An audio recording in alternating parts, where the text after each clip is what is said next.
Let's start with some basics, just clarify some of those fundamentals of Git and GitHub, and then we'll start diving in and do the hands-on work. Let's learn some basics of Git and GitHub. These are the terms that most of you will be familiar with. Many people would think they mean the same thing, but they're not. They are quite different. They are related, but not exactly the same. What is Git useful for? What is GitHub useful for? Let's cover some of the basics. So Git is a version control system. In software development, when you're writing code, you're working with others, you need to maintain history of each file. A lot of the professional software development is collaborative. That means you have a team of large number of people who are working on the same code base. So let's say you have one file and you want to edit it, but your colleague also wants to edit it. How do you make sure that you are both able to work on the same file at the same time? And that's why in software development, a version control system is important. You use a file, you make some change, the file gets a new version, the colleague takes that version, updates it, gets a new version, and so on. And you can see who did what to that file. You can revert to a thing, for example, if somebody made a mistake, you can revert to an older version, and so on. There are many version control systems. Git was invented by Linus for Linux development. And the Linux kernel development team is thousands of people working on this open source kernel distributed across the world. So Git was designed to handle many, many collaborators, very large collaborative development. Also, it kind of made this unique design choice that it can work offline.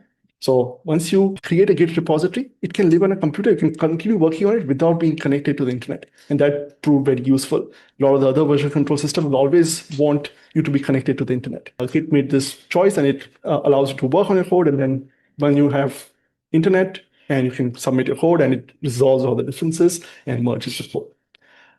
Since then, Git has become the most widely used version control system. It's used very widely. All these version control systems are designed and work best with text data. They're designed for code. They'll also work with text data, such as the files that you'll be creating for your portfolio. So remember, Git works by taking a file and saying, I'm going to make some changes. It tracks the changes, so it needs to compare the two versions and only store the difference. It doesn't store a whole copy of the data. It just says, I have this file of 10 lines. You change one line, I'll only store that one line difference. So to do that, it needs to have text. So it works best with text data. It doesn't work well with binary data. So you cannot use Git to track, say, a shapefile, because if you do this, Git will just say, hey, something changed. I can't see what has changed. It'll just keep a copy of the shapefile. And then your Git repository size will increase. So Git is not designed for data. Git is designed for text files and code. Whenever you make a change to your code, you can save it. And that save in the Git terminology is called a commit. So you take a file that is tracked by Git, you make some changes, and you commit it. So you'll hear this term a lot when working with Git. The thing about Git is you'll never lose any data. Even if you delete the file, the deletion is maintained in the history. So for example, I have repositories which are more than 15 years old. I can still go back to a version of that repository that was 15 years ago, even though it went through so many changes. So that's a great thing about Git. It always maintains the history. You can go and see all the history. You can revert to any part. There's also a downside to it. Be very careful what you commit into a Git repository. If you accidentally put an API key or your password, it's always there.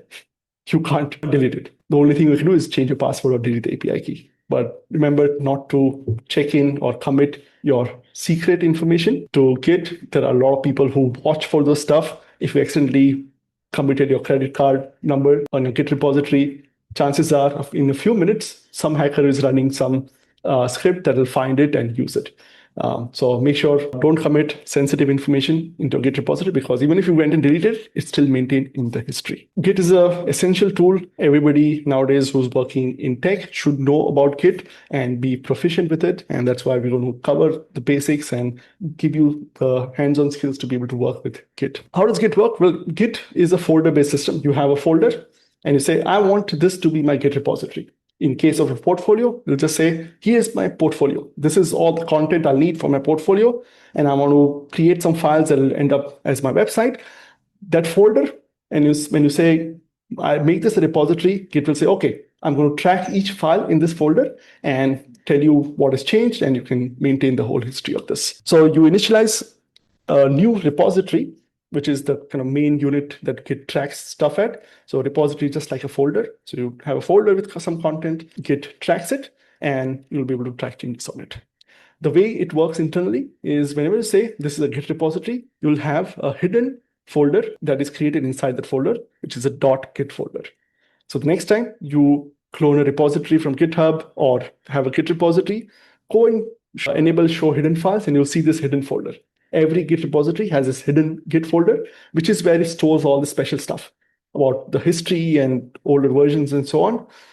You're not supposed to mess with this folder at all. So don't make changes to this manually. If you delete that folder, Git will not be able to do its work and so on. But again, just for understanding, this is what each Git repository is. It is all the files plus this special hidden folder where it tracks all the stuff. So whenever you have a folder which is tracked by Git, you make some changes, you can create new files, you can edit files. Git will track all of that. It's always watching that folder and say, hey, I see this file has changed. I see there's a new file. Once you have it, you can say, oh, I made these changes. I want to now save this to the history. I want to commit them to the Git history. So you run this command, which will commit the changes. All the changes are saved. And now you can say, Git will know that you made this change. You can always go back to it if you wanted to. And it'll update this .git folder with all the information. And the thing about Git is completely offline. You can just create a Git repository, work on it on your computer. You don't need internet. You don't need anything else. You can just maintain the history of that folder and track them with Git. So Git is an open source project, which gives you these tools with like the Git command, which allows you to manage the history in a folder on your computer. That's what Git is. So then what is GitHub? Well, the most useful part of Git is that not only you can track stuff on your computer, but then you can share that code that you're tracking with your colleagues. Let's say you're working on the same project and two of you want to work on it the same together. If the Git folder is on your computer, it's not very useful because only you can interact with it. So you want to give access to your colleague to the same folder. How do you do that? So you put it somewhere on the internet that both of you can work on the same thing. What if you want to have these files available to you at work and home both? You need to have access to it in two places. How do you manage that? So it's useful to have your Git repository available somewhere on the internet so they can connect to it and access that code and manage the history from wherever you want or have multiple people work on it. So GitHub is exactly that. GitHub is a way to host your Git repositories online. It's a service which says, hey, if you have a Git repository, you can host it from us. You can then work on the repository remotely. You can take the files, work on it, change it. Your colleague can work on it, and we can collaborate and work on that file together. So it's a hosting for your Git repositories. That's what GitHub. So GitHub is a platform for hosting your Git managed repositories. It started as an independent company. It became really popular. They provided a lot of useful features that made Git even more useful for developers. So it's really popular. A lot of people use it. It is now part of Microsoft. Microsoft acquired this company. Kudos to Microsoft. They've kept GitHub and Git separate from most of Microsoft, and people were worried about that, but it's still functioning it. But there are still concerns in a lot of open source circles that Microsoft may not be the best steward of GitHub. So far, they've done a good job. There's now new concerns about AI and what Microsoft is doing with it. But again, just to know that GitHub is part of Microsoft now. Most of the open source projects that you might be using and loving, things like QGIS, all of the code is hosted on GitHub.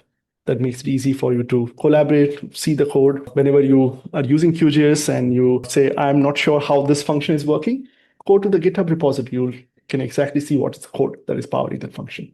So it helps transparency, ease of use, and again, helps people from all across the world collaborate and build the software together. The way GitHub makes money is that they give you private hosting and some additional features for large teams of people. So if you're a startup, you don't want your code to be public, but you still want to collaborate and get all the features. So you'll buy a GitHub Pro plan or an enterprise plan that you'll use GitHub for your private repositories and for your work. And that's how they make money and sustain themselves. GitHub also has other features. Most useful one for us and for me personally is that it gives you free hosting for static websites. You can host web pages for free on GitHub. And all my websites, all our company websites, everything is hosted on GitHub for free. I don't pay a single dollar to GitHub, and I have host some really large websites. And this is a really useful feature where you can host your web pages for free. All of you will be hosting your portfolio on GitHub You can also host any other pages for your company or for your personal projects very easily on GitHub. Plus, it has got a bunch of other features. It has evolved from just being a place where you can host your Git repositories to a full-fledged platform where you can manage a whole software development workflow.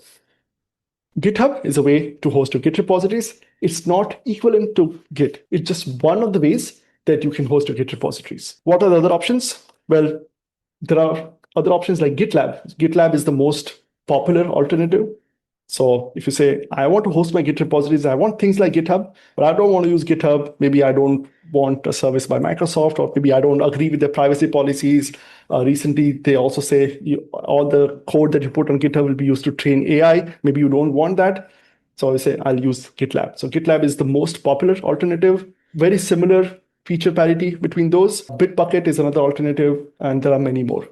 So you can use any of the services. Again, you can take everything you learn in this class and say, here's my Git repository, here's my portfolio, and just use a different service. You don't have to use GitHub. So your repository is a separate thing that you manage with this open source project called Git. And then to host it, you can take that repository to many different providers. Many companies host their own Git servers, which many companies, if you work for a large company, they'll say, I don't even want to host my Git repositories on external servers. You can run your own internal server where you can host Git repositories. So for example, I worked at Google for a long time. All the Google source code was hosted on their internal Git. Google also runs very large open source projects like Android and Chromium. They also want to collaborate with people outside, but they don't want to use GitHub. They don't want to use the service by Microsoft, right? So they'll say, we'll host our own. They have something called Google Source, which is like GitHub, but Google runs it. So you can run your own server where you can host Git repositories and so on. Many of you might be using Google Earth Engine. If you use Google Earth Engine, your repositories, if you go and see your code, and if you go to the settings, you'll see that that code is actually hosted on Google Source. So again, Google has its own Git server, which can host and manage Git repositories.